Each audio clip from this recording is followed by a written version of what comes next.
श्री सुक्तम्।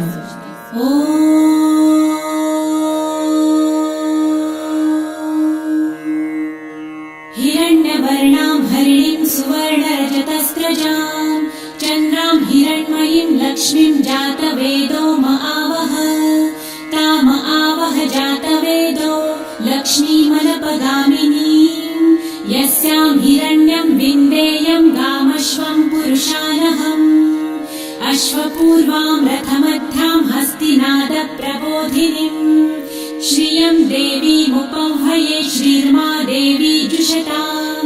कासोस्मितां हिरण्यप्राकारां आर्द्रां ज्वलन्तीं तृप्तां तर्पयन्तीं पद्मे स्थितां पद्मवर्णां तामिहोपह्वये श्रियं चन्द्रां प्रभासां यशसा ज्वलन्तीं श्रियं लोके देवजुष्टामुदारां तां पद्मिनीं शरणमहं प्रपद्ये लक्ष्मीर्मे नश्यतां त्वां वृणे आदित्यवर्णे तपसोऽधिजातो वनस्पतिस्तव वृक्षोऽथ बिल्वः तस्य फलानि तपसानुदन्तु मायान्तरायाश्च बाह्या अलक्ष्मीः उपैतु मां देवसखः कीर्तिश्च मणिना सह प्रादुर्भूतोऽसुराष्ट्रेऽस्मिन् कीर्तिमृद्धिं ददातु मे शुक्लपासामलां ज्येष्ठाम् अलक्ष्मीं नाशयाम्यहम् अभूतिं समृद्धिं च सर्वानिर्णुद मे गृहात् गन्धद्वारां दुराधर्षां नित्यपुष्टां करिषिणीम् ईश्वरीं सर्वभूतानां तामिहोपह्वये श्रियम् मनसः काममाकुतिं वाचः सत्यमशीमहि पशूनां रूपमन्नस्य मयि श्रीक्षेयतां यशः कर्दमे प्रजाभूता मयि सम्भव कर्दम श्रियं वासय मे कुले मातरं पद्ममालिनीम् आपसृजन्तु सिद्धानि चिक्लितवस मे गृहे निज देवीं मातरं श्रियं वासय मे कुले आर्द्रां पुष्करिणीं पुष्टिपिङ्गलां पद्ममालिनीं चन्द्रां हिरण्मयीं लक्ष्मीं जातवेदो महावह आर्द्रां यकरिणीं यष्टिं सुवर्णां हेममालिनीं सूर्यां हिरण्मयीं लक्ष्मी जातवेदो महावह ताम आवह जातवेदो लक्ष्मीमनपगामिनीं यस्यां हिरण्यं प्रभुतं गावो दासोऽश्वान् विन्देयं पुरुषानहम् यः शुचिः प्रयतो भूत्वा जिहुयादाजमन्वहम् सूक्तं पञ्चदशर्च च श्रीकामः सततं जपेत् पद्मानने पद्म उरु पद्माक्षी पद्मसम्भवे तन्मे भजसि पद्मक्षी येन सौख्यं लभाम्यहम् अश्वदायै गोदायै धनदायै महाधने धनं मे लभतां देवी सर्वकामाश्च देहि मे पद्मानने पद्मविपत्रे पद्मप्रिये पद्मदलायताक्षी विश्वप्रिये विष्णुमनोनुकूले त्वत्पादपद्मं मयि सन्निधस्त्वम् पुत्रपौत्रं धनं धान्यं हस्ताश्वादिगवेरथम् प्रजानां भवसि माता आयुष्मन्तं करोतु मे धनमग्निर्धनं वायुर्धनं सूर्यो धनं वसु धनमिन्द्रो बृहस्पतिर्वरुणं धनमस्तु मे वैनतेय सोमं पिबतु वृतः सोमं धनस्य सोमिनो मह्यं ददातु सोमिनः न क्रोधो न च मात्सर्य न लोभो नाशुभामतिः भवन्ति कृतपुण्यानां भक्तानां श्रीसूक्तं जपेत् सरसिजनिलये सरोजहस्ते धवलतरां सुखगन्धमाल्यशोभे भगवती हरिवल्लभे मनोज्ञे त्रिभुवनभूतिकरी प्रसीद मह्यम् विष्णुपत्नीं क्षमां देवी माधवी माधवप्रियां लक्ष्मीं प्रियसखीं देवीं नमाम्यच्युतवल्लभां महालक्ष्मीं च विद्महे विष्णुपत्नी च धीमहि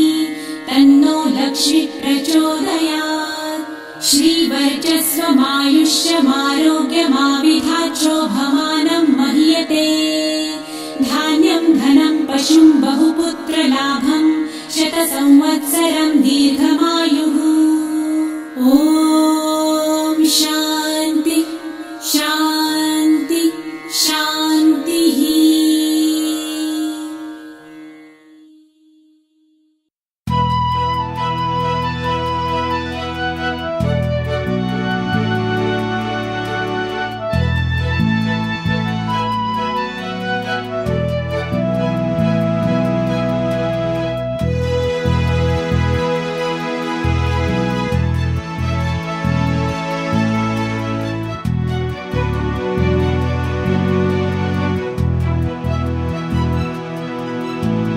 नमस्तेस्तु महामाये श्रीपीठे सुरपूजिते शङ्खचक्र गदाहस्ते महालक्ष्मी नमोऽस्तुते। नमस्ते गरुडारूढे कोलासुरभयङ्करी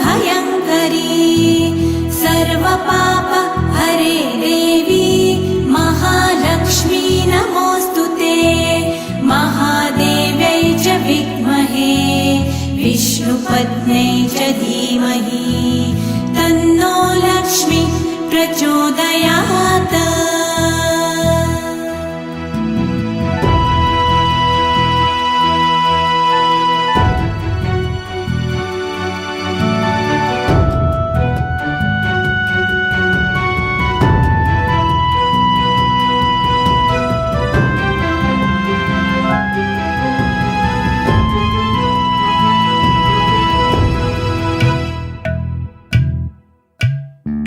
सर्वज्ञे सर्ववरदे सर्वदुष्टभयङ्करी सर्वदुःख हरे देवी महालक्ष्मी नमोऽस्तुते। सिद्धिबुद्धिप्रदे देवी भुक्तिमुक्तिप्रदायिनी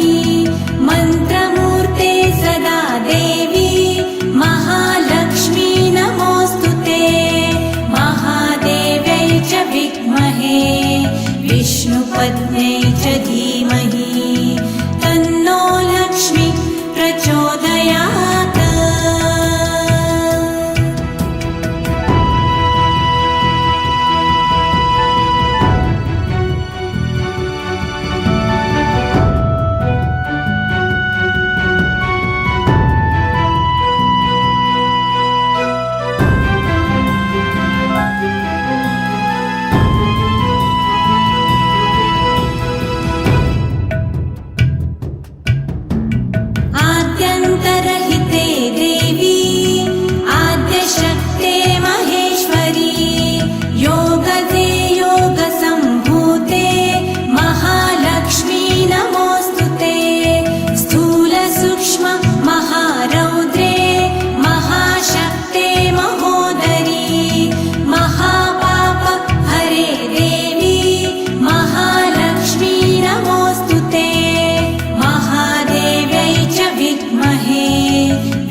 अथ श्री इंद्रकृत श्री महालक्ष्मी अष्टक श्री महालक्ष्म्यष्टकम् श्री गणेशाय नमः। नमस्तेस्तु महामाये श्रीपीठे सुरपूजिते शंखचक्र गदाहस्ते महालक्ष्मी नमोस्तुते। महालक्ष्मी नमोस्तुते महालक्ष्मी नमोस्तुते महालक्ष्मी नमोस्तुते महालक्ष्मी नमोस्तुते। नमस्तेस्तु महामाये श्रीपीठे सुरपूजिते शंखचक्र गदाहस्ते महालक्ष्मी नमोस्तुते। महालक्ष्मी नमोस्तुते महालक्ष्मी नमोस्तुते महालक्ष्मी नमोस्तुते महालक्ष्मी नमोस्तुते।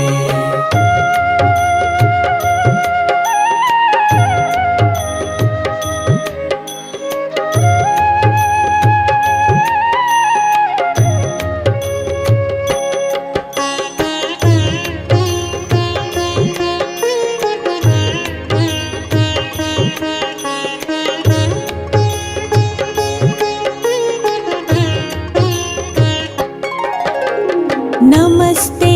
गरुडारूढे कोलासुरभयङ्करी सर्वपापहरे देवी महालक्ष्मी नमोस्तुते। महालक्ष्मी नमोस्तुते महालक्ष्मी नमोस्तुते महालक्ष्मी नमोस्तुते महालक्ष्मी नमोस्तुते। नमस्ते गरुडारूढे कोलासुरभयङ्करी सर्वपापहरे देवी महालक्ष्मी नमोस्तुते। महालक्ष्मी नमोस्तुते महालक्ष्मी नमोस्तुते महालक्ष्मी नमोस्तुते महालक्ष्मी नमोस्तुते।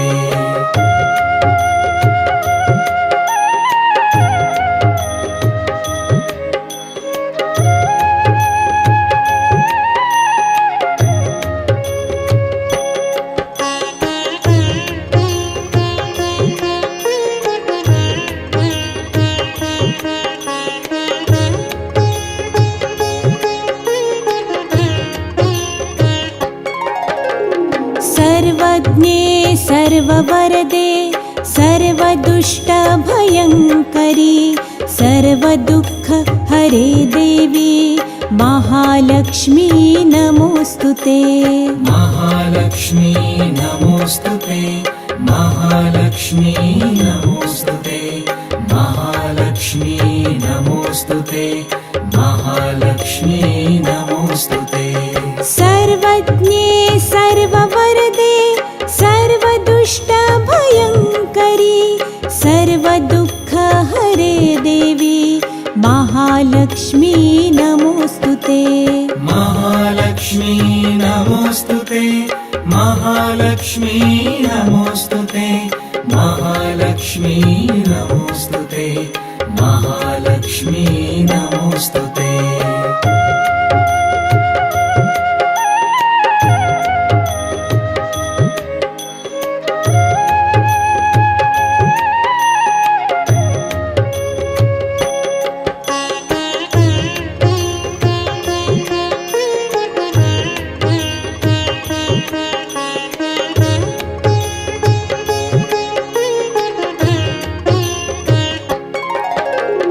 सिद्धिबुद्धिप्रदे देवी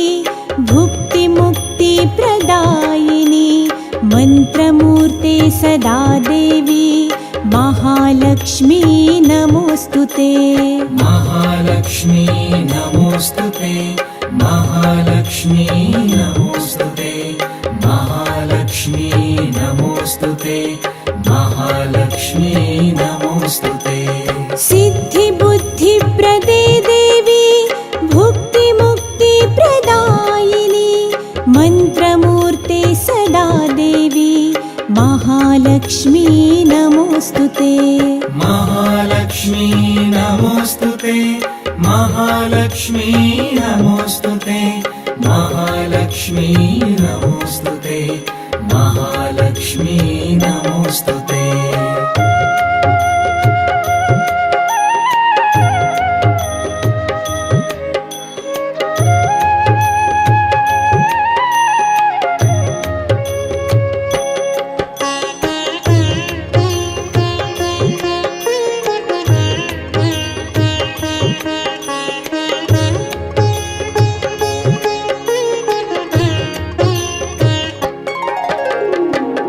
आद्यन्तरहिते देवी आद्यशक्ति महेश्वरी योगजे योगसम्भूते महालक्ष्मी नमोस्तुते महालक्ष्मी नमोस्तुते महालक्ष्मी नमोस्तुते महालक्ष्मी नमोस्तुते महालक्ष्मी नमोस्तुते आद्यन्तरहिते देवी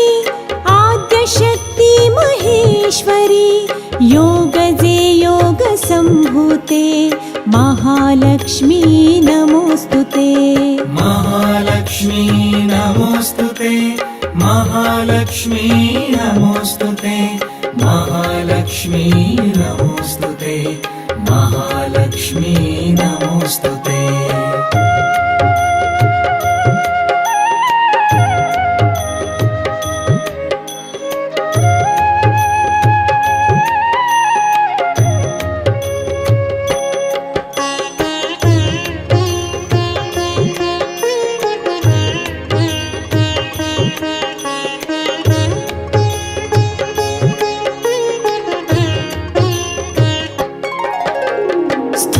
सूक्ष्म महारौद्रे महाशक्ति महोदरे महापाप हरे देवी महालक्ष्मी नमोस्तुते महालक्ष्मी नमोस्तुते महालक्ष्मी नमोस्तुते महालक्ष्मी नमोस्तुते महालक्ष्मी नमोस्तुते स्थूल सूक्ष्म महारौद्रे महाशक्ति महोदरे महापाप हरे देवी महालक्ष्मी नमोस्तुते महालक्ष्मी नमोस्तुते महालक्ष्मी नमोस्तुते महालक्ष्मी नमोस्तुते महालक्ष्मी नमोस्तुते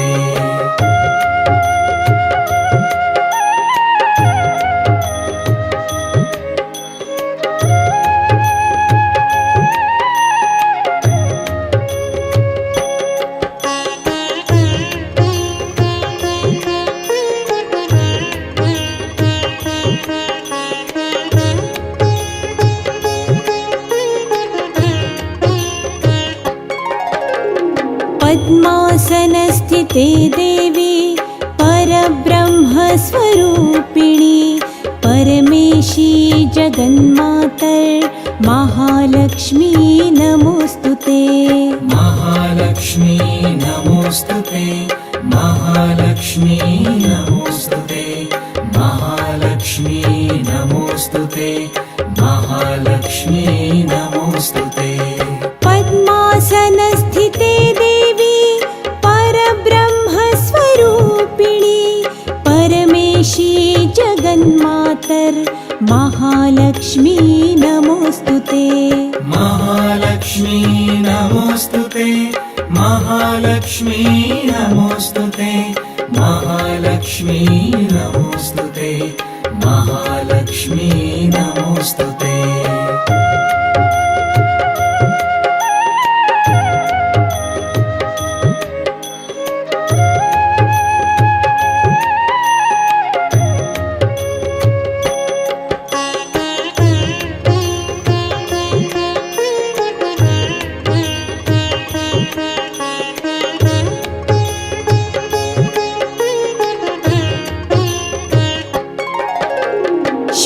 श्वेताम्बरधरे देवी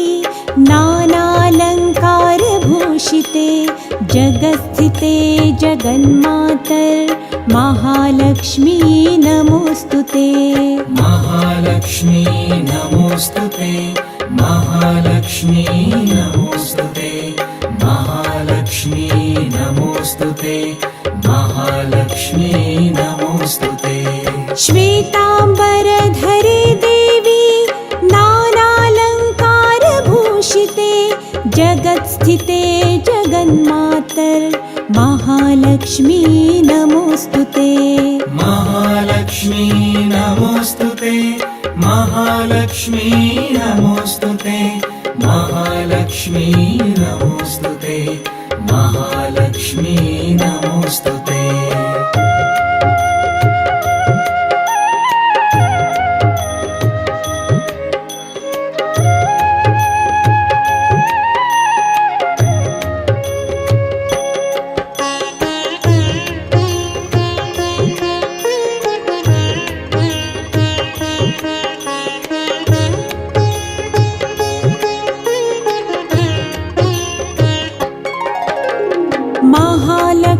महालक्ष्म्यष्टकस्तोत्रं यः पठेद् भक्तिमान् नरः सर्वसिद्धिमवाप्नोति राज्यं प्राप्नोति सर्वदा महालक्ष्मी नमोऽस्तुते महालक्ष्मी नमोऽस्तुते महालक्ष्मी नमोऽस्तुते महालक्ष्मी नमोऽस्तुते महालक्ष्म्यष्टकस्तोत्रं यः पठेद् भक्तिमान् नरः सर्वसिद्धिमवाप्नोति राज्यं प्राप्नोति सर्वदा महालक्ष्मी नमोऽस्तुते महालक्ष्मी नमोऽस्तुते महालक्ष्मी नमोऽस्तुते महालक्ष्मी नमोऽस्तुते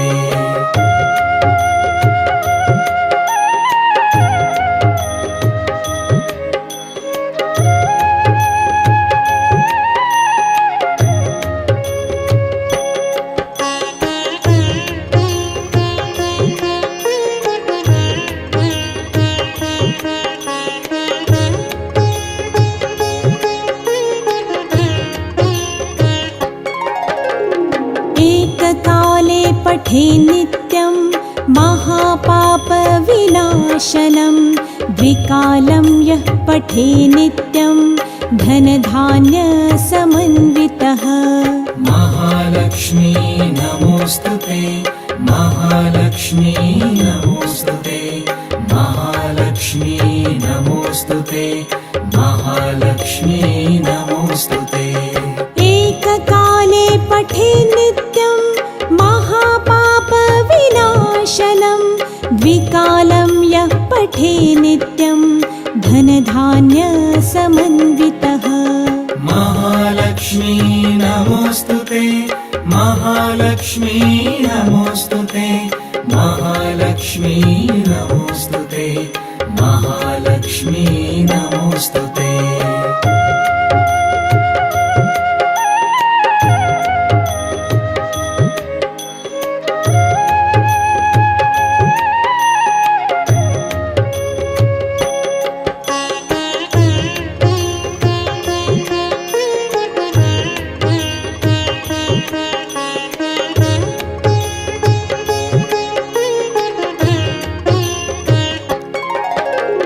त्रिकालं यः पठे नित्यं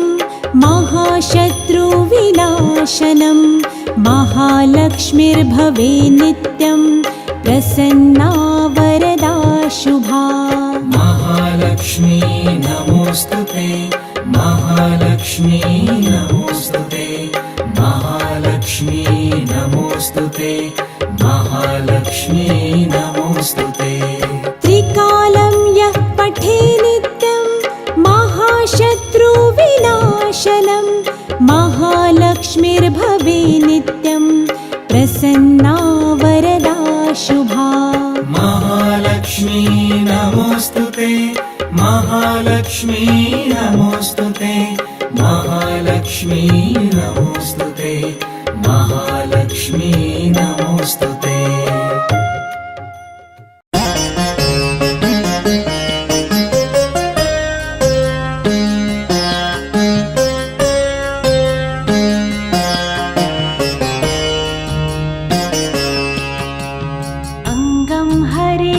पुस्तकभूषणमाश्रयन्ती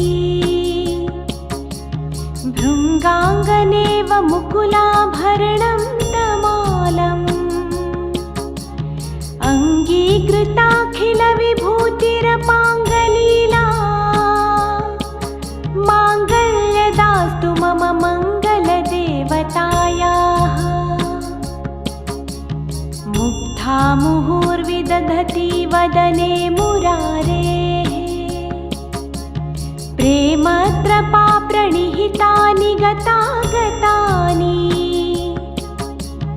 मालादृशोर्मधुकरीव महोत्पलेया सा मे श्रियं दिशतु सागरसम्भवायाः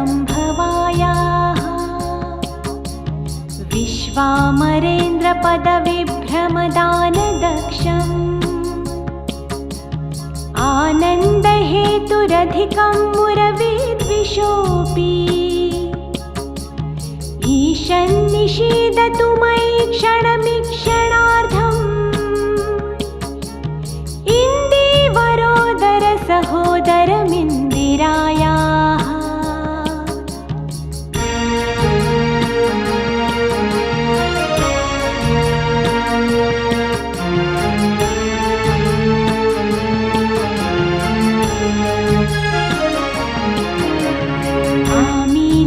आमीलिताक्षमधिगम्य मुदा मुकुन्दम् आनन्दकन्दमनिमेषमनङ्गतन्त्रम् आकेकरस्थितकनीनिकपक्ष्मनेत्रम् भूत्यै भवेन्मम भुजङ्गशयाङ्गनायाः बाह्वन्तरे मधुजितश्रितकौस्तुभेया हारावलीव हरिनीलमयी विभाति कामप्रदा भगवतोऽपि कटाक्षमाला कल्याणमावहतु मे कमलालयायाः कालाम्बुदालिललितोरसिकैटभारेः धाराधरे स्फुरति या तडिदङ्गनेव मातु समस्तजगतां महनीयमूर्ति भद्राणि मे दिशतु भार्गवनन्दनायाः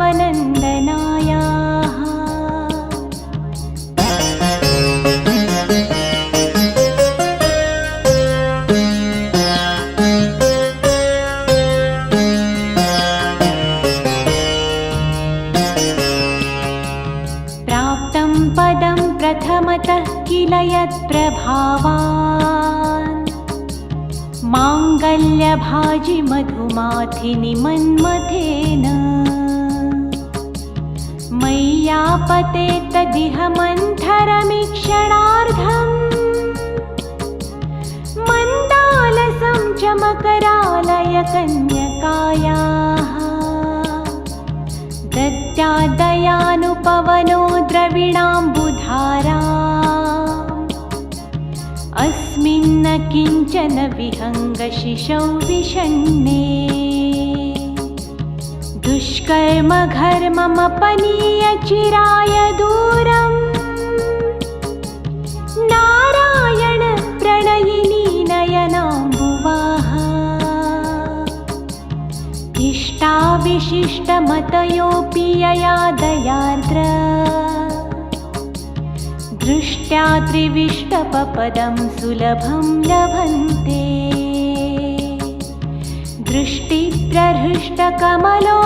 दृष्टिप्रहृष्टकमलोदरदीप्तिरिष्टा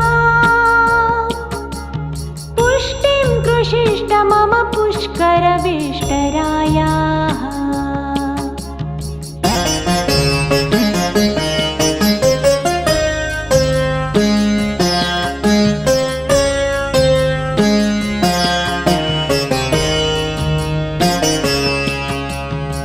गिरिदेवतेति गरुडध्वज सुन्दरीति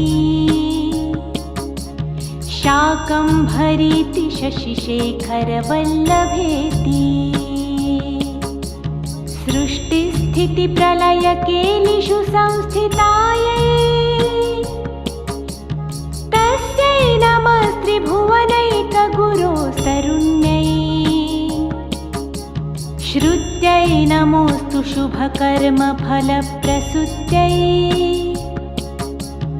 रत्यै नमोऽस्तु रमणीयगुणार्णवायै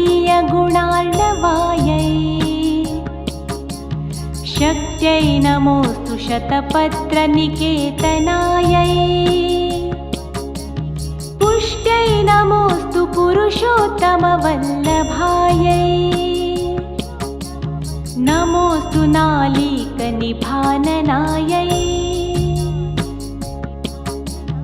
नमोऽस्तु दुग्धोदधिजन्मभूत्यै नमोऽस्तु सोमामृतसोदरायै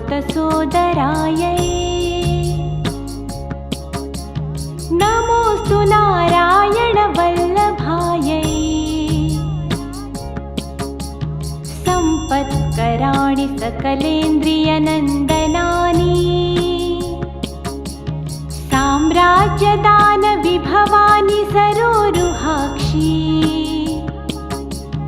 त्वद्वन्दनानि दुरिताहरणोद्यतानि मामेव मातरनिशं कलयन्तु मान्ये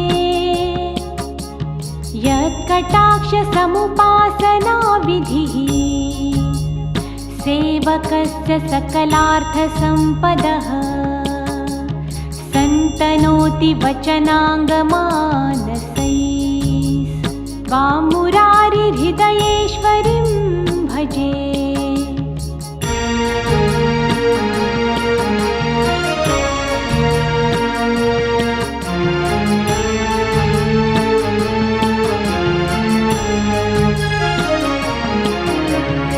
सरसिजनिलये सरोजहस्ते धवलतमांशुकगन्धमाल्यशोभे भगवति हरिवल्लभे मनोज्ञे त्रिभुवनभूतिकरि प्रसीद मह्यम् दिग्हस्तिभिः कनककुम्भमुखावसृष्ट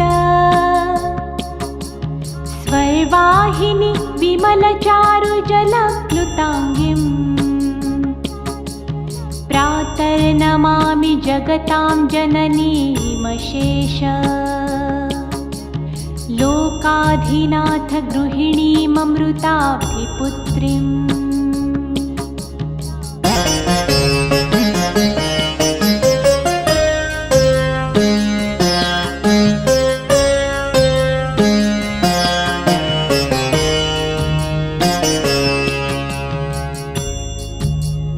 कमले कमलाक्षवल्लभे त्वं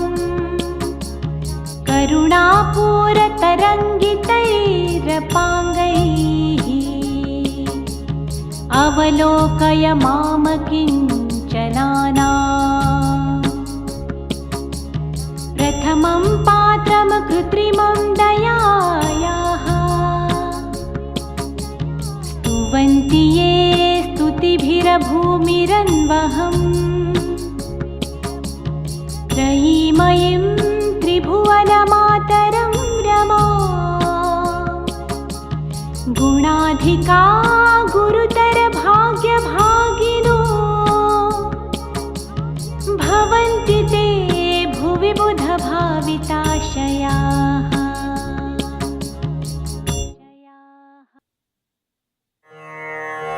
हरिः ॐ विश्वस्मै नमः। विश्वं विष्णुर्वषट्कारो भूतभव्यभवत्प्रभुः भूतकृद्भुतभृद्भावो भूतात्मा भूतभावनः भूतात्मा परमात्मा च मुक्तानां परमागतिः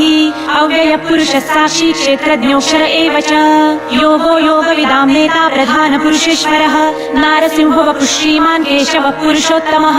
सर्वशर्वशिवस्त्राणुर्भूतादिर्निधिरव्ययः सम्भवो भावनो भर्ता प्रभव प्रभुरीश्वरः स्वयं भूशम्भुरादित्यः पुष्कराक्षो महास्वनः अनादिनिधनो धाता विधाता धातुरुत्तमः अप्रमेयो ऋषिकेश पद्मनाभोऽमरप्रभुः विश्वकर्मा मनुस्पष्टास्थविष्ठस्थविरो ध्रुवः अग्राह्यः शाश्वतो कृष्णो लोहिताक्ष प्रतर्दनः प्रभुतस्त्रिककुब्धाम पवित्रम् मङ्गलम् परम् ईशान प्राणद प्राणो ज्येष्ठ श्रेष्ठ प्रजापतिः हिरण्यगर्भो भूगर्भो माधवो मधुसूदनः ईश्वरो विक्रमी धन्वी मेधावी विक्रमक्रमः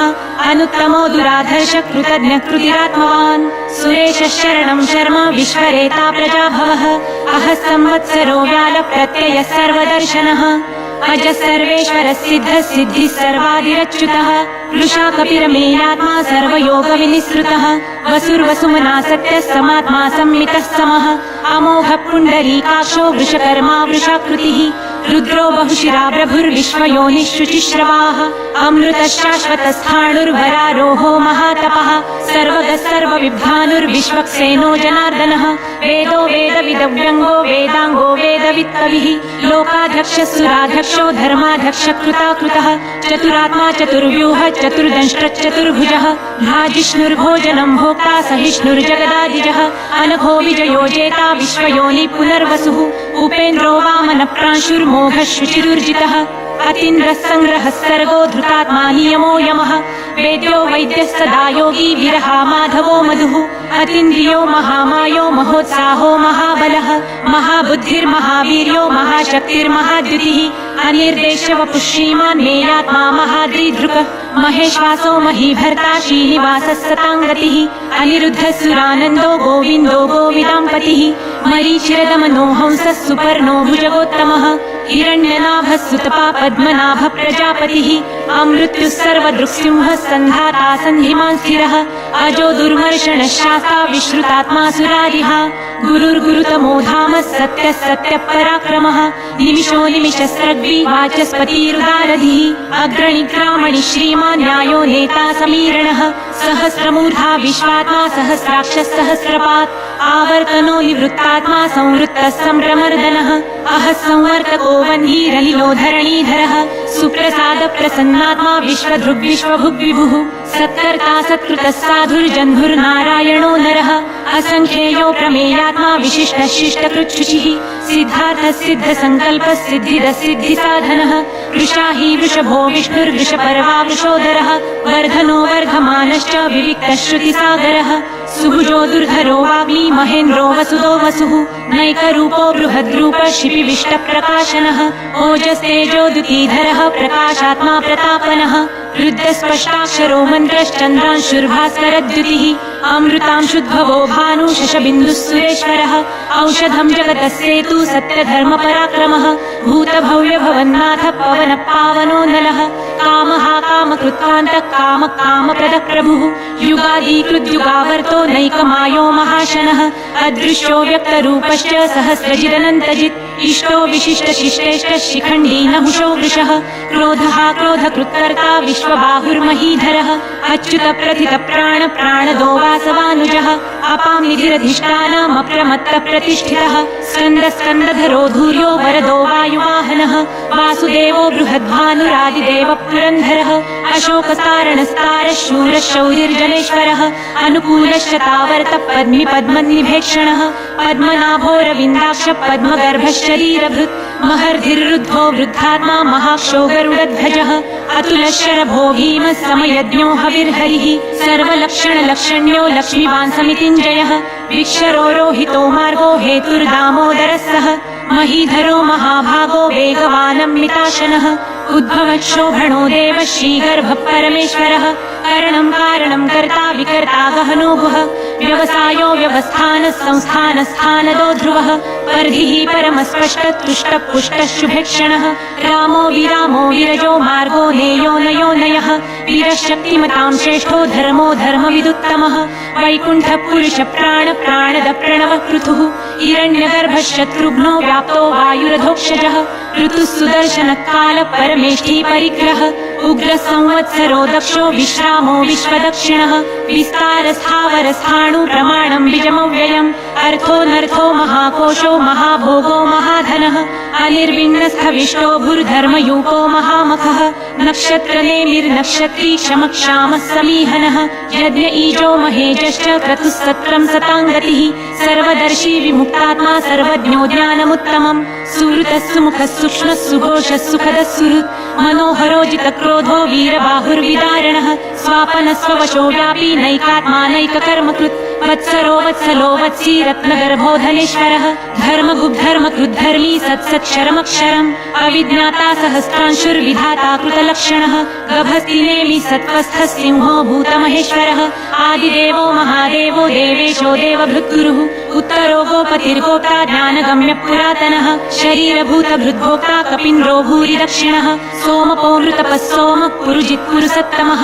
विनयोजय सत्यसन्धो दाशार्हः सात्वतां पतिः जीवो विनयिता साक्षी मुकुन्दोमितविक्रमः अम्भोनिधिरनन्तात्मा महोदधीशयोऽन्तकः अजो महार्ह स्वाभाव्यो जितामित्रप्रमोदनः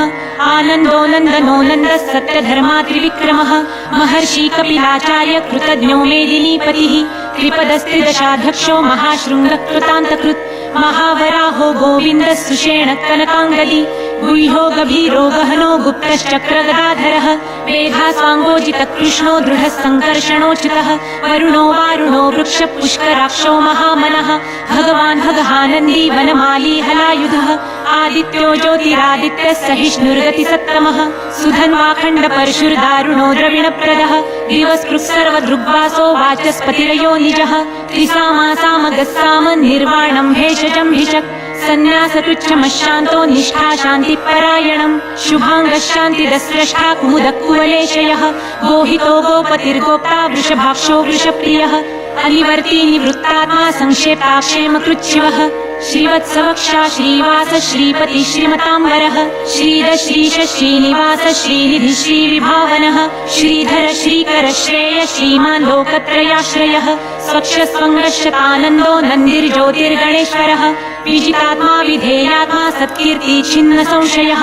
उदीर्णः सर्वतश्चक्षुरनिशः शाश्वतस्थिरः भूषयो भूषणो भूतिर्विशोकश्चोकनाशनः अर्चिष्मानर्चितः कुम्भो विशुद्धात्मा विशोधनः अनिरुद्धो प्रतीरथः प्रद्युम्नोमितविक्रमः कालनेमीलिहावीरशौरिः शूरज्जनेश्वरः त्रिलोकात्मा त्रिलोकेश केशवः केशिहा हरिः कामदेव कामपालः कामिकान्तकृतागमः अनिर्देशवपुर्विष्णुर्गिरो नन्दो धनञ्जयः ब्रह्मण्यो ब्रह्मकृद्ब्रह्मा ब्रह्म ब्रह्मविवर्धनः ब्रह्मविद्ब्राह्मणो ब्रह्मी ब्रह्मज्ञो ब्राह्मणप्रियः महाक्रमो महाकर्मा महातेजा महोरगः महाक्रतुर्महायज्वा महायज्ञो महाहविः स्तव्यस्तव प्रियस्तोत्रं स्तुतिस्तोतारणप्रियः पूर्णपूरयिता पुण्यः पुण्यकीर्तिरनामयः मनोजवस्तीर्थकरो वसुरेता वसुप्रदः वसुप्रदो वासुदेवो वसुर्वसुमनाहविः सद्गतिः सत्कृतिः सत्ता सद्भुतिः सत्परायणः शूरसेनो यदुश्रेष्ठः सन्निवासः सुयामुनः भूतावासो वासुदेवः सर्वासु लीलयो नलः दर्पहा दर्पदो दृप्तो दुर्धरोऽथा पराजितः विश्वमूर्तिर्महामूर्तिर्दीप्तमूर्तिर्मूर्तिमान् अनेकमूर्तिरव्यक्तः शतमूर्तिश्शताननः एकोनैकः स वक्तः किं यत्तत्पदमनुत्तमम् लोकबन्धुर्लोकनाथो माधवो भक्तवत्सलः सुवर्णवर्णो हेमाङ्गो वराङ्गश्चन्दनाङ्गदी वीरहा विषमशून्यो घृताशीरचलश्चलः अमालीमानदो मान्यो लोकस्वामी त्रिलोकधृत् सुमेधा मेधजो धन्यः सत्यमेधाधराधरः तेजो वृषो द्युतिधरः सर्वशस्त्रभृताम्बरः प्रग्रहो निग्रहो व्यग्रो नैकशृङ्गो गदाग्रजः चतुर्मूर्तिश्चतुर्बाहुश्चतुर्व्यूहश्चतुर्गतिः चतुरात्मा चतुर्भावश्चतुर्वेदविदेकपात् समावर्तो निवृत्तात्मा दुर्जयो दुरतिक्रमः दुर्लभो दुर्गमो दुर्गो दुरावासो दुरारिहा शुभाङ्गो लोकसारङ्गः सुतन्तु तन्तुवर्धनः इन्द्रकर्मा महाकर्मा कृतकर्मा कृतागमः उद्भवः सुन्दरः सुन्दो रत्ननाभः सुलोचनः अर्को वाजसनः शृङ्गी जयन्तः सर्वविजयी सुवर्णबिन्दुरक्षोभ्यः सर्वभागीश्वरेश्वरः महारुदो महागर्तो महाभूतो महानिधिः कुमुदकुन्दरकुन्दपर्जन्यपावनो नीलः अमृताशोऽमृतवपुः सर्वज्ञः सर्वतोमुखः सुलभः सुव्रतसिद्धश्शत्रुजिच्छत्रुतापनः न्यग्रोधोदुम्बरोऽश्वत्थच्छाणुरान्ध्रनिषूदनः सहस्राची सप्तजिह्नः सप्तैधा सप्तवाहनः अमूर्तिरनघोचिन्द्रो भयकृद्भयनाशनः अणुर्बृहत्कृशस्थूलो गुणभृन्निर्गुणो महान् अधृतस्वधृतस्वास्य प्राग्वंशो वंशवर्धनः भारभृत्कथितो योगी योगिशः सर्वकामदः आश्रमश्रमणक्षामः सुपर्णो वायुवाहनः धनुर्धरो धनुर्वेदो दण्डो दमयिता दमः अपराजितः सर्वसहो नियन्ता नियमो यमः सत्त्ववान् सात्विकः सत्यः सत्यधर्मपरायणः अभिप्राय प्रियार्होर्ह प्रियकृत्प्रीतिवर्धनः विहाय सगतिर्ज्योतिः सुरुचिर्हूतभुग्विभुः रविर्विरोचनः सूर्यः सविता रविलोचनः अनन्तो हुतभुग्भोक्ता सुखदो नैकजोऽग्रजः अनिर्विण्णः सदामर्षि लोकधिष्ठान्मद्भुतः सनातनत्तमः कपिलः कपिरव्ययः स्वस्तिरस्वस्ति कृत्स्वस्ति स्वस्ति भुक्स्वस्ति दक्षिणः अरौद्रः कुण्डली चक्री विक्रम्युर्जितशासनः शब्दातिगः शब्दसः शिशिरः शर्वरीकरः अक्रूरः पेशलो दक्षो दक्षिणक्षमिणाम्बरः विद्वत्तमो भीतभयः पुण्यश्रवणकीर्तनः उत्तारणो दुष्कृतिः पुण्यो दुःस्वप्ननाशनः वीरहारक्षणः सन्तो जीवनपर्यवस्थितः अनन्तरूपनन्तश्रीर्जितमन्युर्भयापः चतुरश्रो गभीरात्मा विदिशो व्यादिशो दिशः अनादिर्भूर्भुवो लक्ष्मीः सुवीरो रुचिराङ्गदः जननो जनजन्मादिर्भीमो भीमपराक्रमः आधारनीलयोधाता पुष्पहासप्रजागरः ऊर्ध्वगः सत्पथाचार प्राणद प्रणवप्रणः प्रमाणं प्राणनीलय प्राणभृत्प्राणजीवनः तत्त्वं तत्त्वविदेकात्मा जन्म मृत्युजरातिगः भूर्भुवः स्वस्तरुस्तारः सविता प्रपितामहः यज्ञो यज्ञप्रतिर्यज्वा यज्ञाङ्गो यज्ञवाहनः यज्ञभृत्यज्ञकृत्यज्ञी यज्ञभुक्यज्ञसाधनः यज्ञान्तकृत्यज्ञगुह्य मन्नमन्नाद एव च आत्मयोनि स्वयं जातो वैखानः सामगायनः देवकीनन्दनः स्रष्टा क्षितिशः पापनाशनः शङ्खभृन्नन्दकी चक्री शाङ्गधन्वा गदाधरः रथाङ्गपाणिरक्षोभ्यः सर्वप्रहरणायुधः ॐ नम इति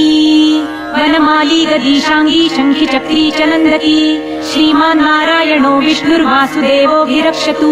वनमाली गदीशाङ्गी शङ्खि चक्री च नन्दकी श्रीमान् नारायणो विष्णुर्वासुदेवोऽभिरक्षतु वनमाली गदीशाङ्गी शङ्खि चक्री च नन्दकी श्रीमान् नारायणो विष्णुर्वासुदेवोऽभिरक्षतु वासुदेवोऽभिरक्षतु ॐ नम इति